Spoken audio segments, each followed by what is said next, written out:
বলতে পারো আমাদের আন্তর্জাতিক মাতৃভাষা দিবস কবে?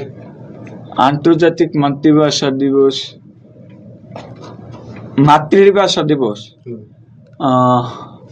মাতৃভাষা দিবস একটু 1 মিনিট।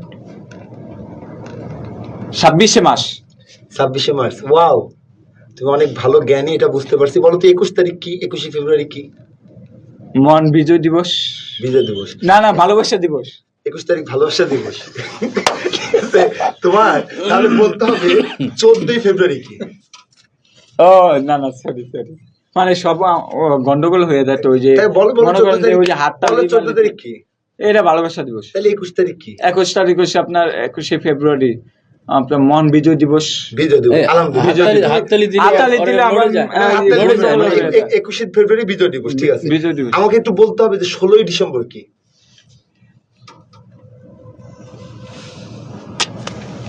বলো যে কোনো একটা, নাহলে আন্দাজে কথা উত্তর দিমু। ভেবে বলো।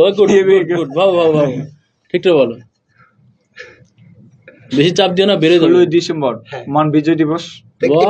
একটু আগে বললা যে 21 তারিখ বিজয় দিবস, এখন না 21 তারিখ হচ্ছে মাতৃভাষা দিবস। স্বাধীনতা দিবস কবে? স্বাধীনতা 26শে মার্চ। স্বাধীনতা দিবস 26শে মার্চ। বলো তো বুদ্ধিজীবী দিবস কবে? এটা আসলে আমি এখনো বলো তো 14ই ডিসেম্বর কি? 14ই ডিসেম্বর বৈশাখী। 14ই ডিসেম্বর, তাহলে 14ই ডিসেম্বর বৈশাখী, তাই তো? না, হ্যাঁ 14 না 14ই মাস হচ্ছে বৈশাখী। 14ই মাস, 14ই মাস হচ্ছে বৈশাখী। তুমি কি জানো কত মাসে বৈশাখী কত মাসে এক বছর, এটা জানো? হ্যাঁ, কয় মাসে? 385 দিন। 385 দিন হচ্ছে এক বছর। আমি তো কত মাস বলছি, মাস না, দিনের হিসাব। দিনের হিসাব বলছো, মাসের হিসাবটা বলো। মাস সপ্তাহে 7 দিন।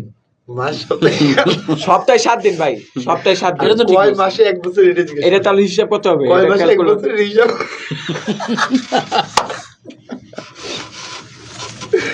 কয় মাসে এক বছর, এটা তুমি জানো না? এটা ভাই, এটা 12 মাস।